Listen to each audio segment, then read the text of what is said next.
Hey everyone, Terry Gigi here. This is part 2 of a video that I put up last couple of days ago, whenever.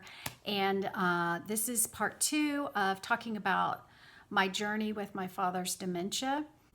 Hey y'all, this is Terry Gigi. I'm interrupting this program because when I taped the video you're about to see, I had not put up my first one, so I didn't see any of the messages yet. And I just want to say that I saw every one of your comments. I think I've answered them all. I'm blown away by what you've been through with dementia, and thank you for sharing your stories. I am so sorry to each and every one of you that have been through this experience. It's devastating. I especially want to say my heart goes out to those of you that were only children and you're doing this on your own. My heart goes out to those of you who had family members that disagreed with your decision, even though they weren't doing the job of caretaking. It's just a real difficult thing. And I also wanted to say that after reading your comments, I thought, oh my gosh, they probably think I'm an idiot or terrible or spoiled or something, because I was so traumatized in 5 or 6 weeks of doing it. My dad did have dementia for 10 years, and there were many ups and downs during this time. It's just, and I was, very helpful to my parents when I lived by them in Tampa, and I was the one kind of on deck, and I always assumed that I would be the one to be with them as they aged, and just circumstances, they moved to Texas, we moved here. It ended up being my brother, which is not what probably he thought either, but that's just how it goes. But I just wanted to say that what was so hard in my circumstances was living in the house during this and all the extra things that went on. But I in no way want to act like or say I had it the worst at all, because I know I did not. I just wanted to say that, and now back to the video. And this is how I coped. This is how I was able to relieve some of the stress. If you want, go watch the other one first and you'll kind of understand where my stress was coming from. But I believe the things that I kind of did could help you too if you are in any kind of a stressful situation. Hopefully this will help some of you, because I wish I could have gotten help when I was in the situation, but I was just in it. Now, talking about being in it, when you're with a person with dementia and you're living with them, you are in another world. You are, things are not normal. Things are not settled. It's very, very unsettling feeling. You never know what's coming. You can put out one fire, and that took an hour, and then 5 seconds later, another fire is lit, and you just can't believe it. And it is just, okay. It got so bad for me that I remember one afternoon, I went in my room where I was sleeping, and I laid down, and I couldn't cry because I don't know why. I just couldn't cry at all. But I felt my brain just sort of give a little bit. I don't know what that was, but I felt it. And it was very scary for me, but I had no choice but to keep going. I had absolutely no choice but to keep going and think I'll deal with that later, whatever that was, that feeling in my brain of something just happened, something just cracked or something, okay? So how did I deal with this on a day-to-day basis? Because there's so many emotions. My dad was an amazing person his whole life. He was an amazing father. And I'm not just saying that, really. I got one of the good ones, one of the better ones, one of the greats. But this was a different person now. It's a different person, and that's what causes so many emotions, is that you're watching someone completely change, and they can't help it. There's nothing you can say or do or beg or plead to get them to be the person they once were. And it's incredibly sad. It's incredibly depressing. You feel incredible guilt. You feel a lot of fear. Hopelessness is huge. Now, I'm saying all this while I was praying. I still felt these emotions the whole 5 or 6 weeks I was there in one, sitting. A couple of the things I did that I just had to. Maybe it wasn't the best thing to do.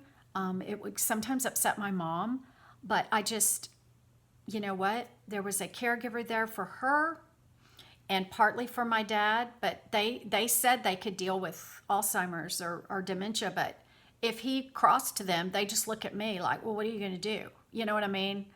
Well, clearly I don't know what to do or we wouldn't have you here, But anyway, one of the things I would do after lunch when I got to a certain point, sometimes this would be 2 o'clock, 3 o'clock, sometimes 4 o'clock, I would say, I'm going to take a nap.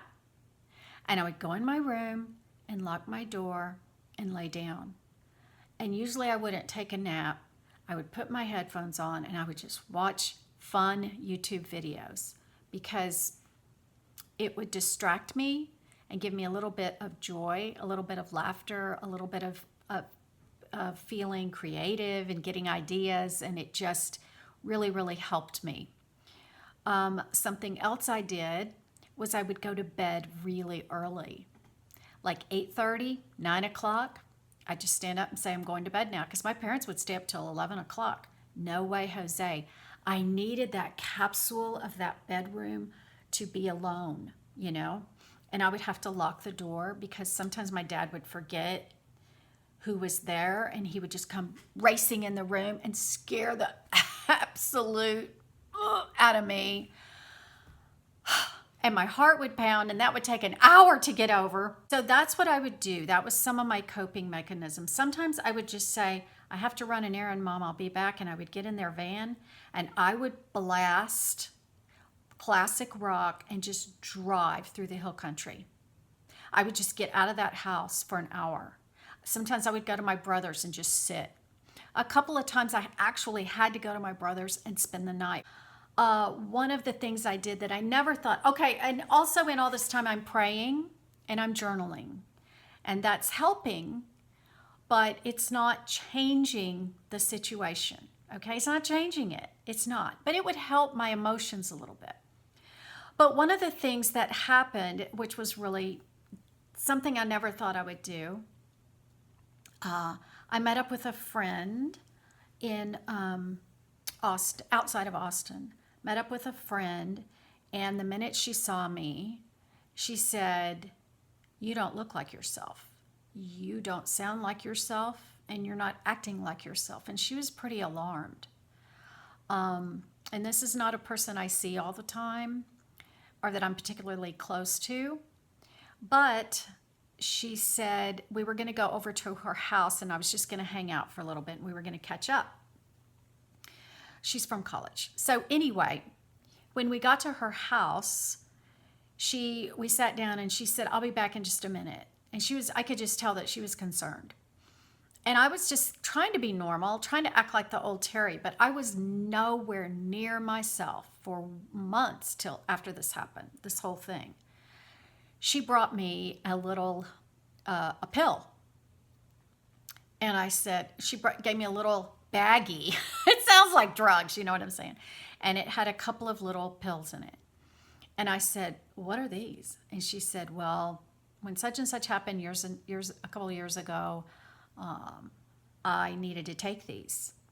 And I said, well, I can't take your medicine. And she said, it's fine. It'll be okay. Trust me. If you get back to the house and you need this, just take one. They're very, very low dose. And she wrote what they were on the little bag that she put a couple of them in.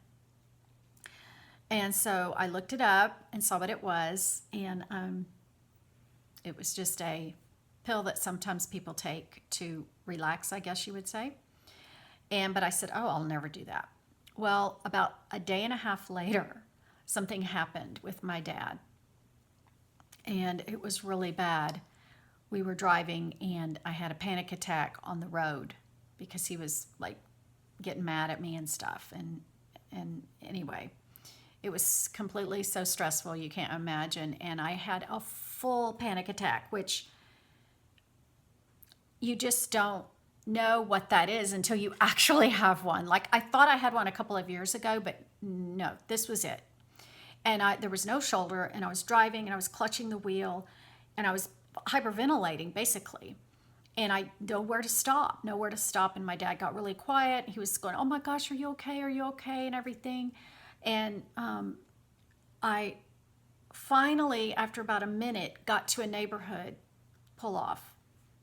And I stopped and called my brother, and he said, "Where are you?" And I told him the neighborhood. He looked me up online. He said, "You're 1 mile from the road, and go across the road, and there's the place that you're taking Dad to." And I pulled it together, y'all. I grabbed that steering wheel. I slowed my breathing down. I said, "You can do this. You can do this. You are strong." And I talked myself all the way there. And it actually was farther than a mile, but I just said to myself, "You're driving. All you're doing is driving a car. You know how to drive a car. You can do this. You can drive this car. Okay, there's a red light. Now you're supposed to turn right. Stop the van. You can do this." I said all this right out loud, and I got us there safely. I got my dad inside to the doctor, and I went back out to the van and just got in the car and just sat there and just, I thought I was going to break down, but I didn't. I couldn't cry. I couldn't do anything. And I remembered those pills because she had said, "You will not feel drunk or woozy or weird or strange, nothing. You will just, the edge will be taken off of the situation." Got those pills out. I stared at that pill for so long. And then I bit it in half. So the dose was so low. I'm telling you, 10 minutes went by. I had my classic rock on, and I just chilled. I felt like me. I felt like myself. And y'all, I can't tell you how many times I've thought about people that take drugs and things for different reasons like this. And I've never thought bad of them at all, but I also never thought that I would be that person. But it helped absolutely tremendously. And I saw why these pills are so useful. And so, oh my gosh. So over the next 2 or 3 weeks, I took a half, like 4 or 5 times over the different days.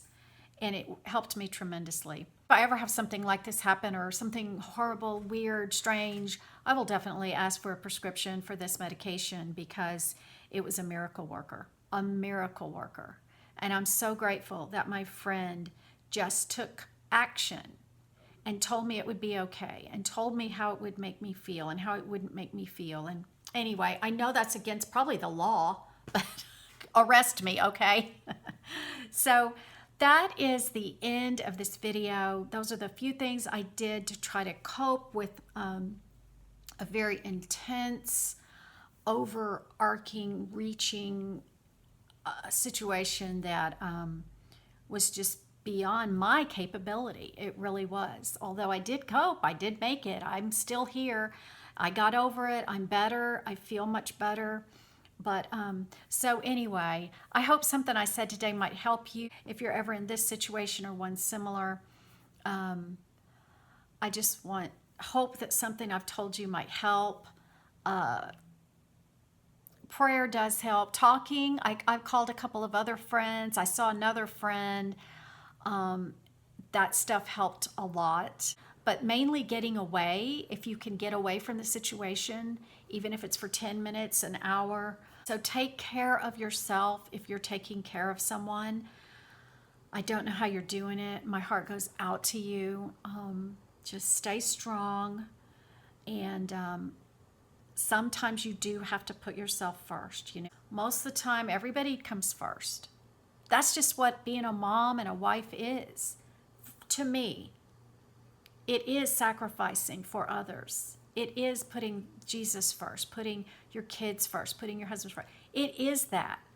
But when you find yourself in this kind of a situation, you do have to take care of yourself. So that's it. I'll see you in my next video. And I promise it's either going to be a story time or something fun. So I won't be doing these terrible videos much longer. That's it. That was the last one for a while. Talk to you later. Bye.